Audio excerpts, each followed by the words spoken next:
अप्रैल है। देखिए मैं सीधा खबर पे आना चाहूँगा।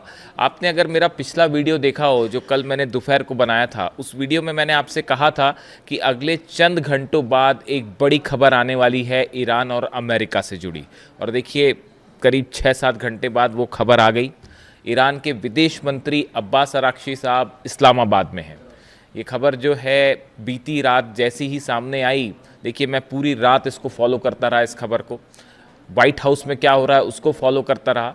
और अब जो खबरें हैं आप देख सकते हैं कि अब्बास अराक्ची साहब जो हैं वो इस्लामाबाद में हैं। इसके बाद वो ओमान जाएंगे और उसके बाद वहाँ से रूस भी जाएंगे। अमेरिका की तरफ से जो बयान आ रहे हैं कि स्टीव विटकॉफ और जेडी कुशनर जो हैं वो इस्लामाबाद पहुँचने वाले हैं।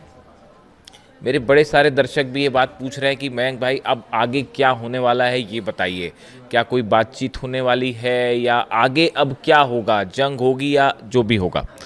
देखिए ईरान के विदेश मंत्री अब्बास अराक्ची साहब अचानक इस्लामाबाद कैसे पहुँचे, इसके पीछे एक लंबी सी कोशिश है। देखिए सबसे पहले खबर आती है कि जनरल मुनीर की पेजेश्कियान साहब से ईरान के राष्ट्रपति से 1 घंटे तक बात हुई।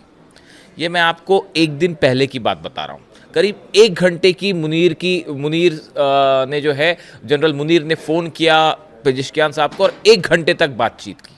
उसके बाद खबर आती है कि मुनीर का फ़ोन जाता है बीजिंग और उन्होंने जिनपिंग से फ़ोन पर बात की।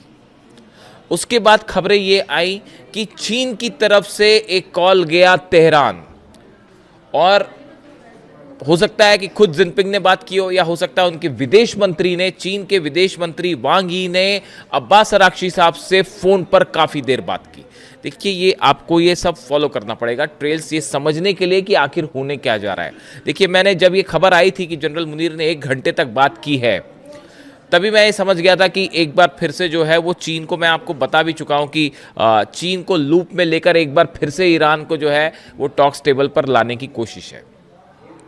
इस समय जो हालात हॉर्मूज में हैं उसमें आप ये बात समझिए कि चीन को बड़ा नुकसान हो रहा है इस लिहाज से, क्योंकि उसके जितने शिप्स पहले निकल रहे थे अब उतने नहीं निकल रहे हैं, क्योंकि हालात तनावपूर्ण है, कम निकल रहे हैं चीन के शिप्स निकल रहे हैं वहां से, लेकिन जितनी संख्या में जब ओपन था पूरी तरफ से हॉर्मूज, उतने शिप्स अब नहीं निकल पा रहे। ऑब्वियस सी बात है कि तनाव है वहां पे। तो ऐसे हालात में ये बात तो साफ है कि ऑयल के लिहाज से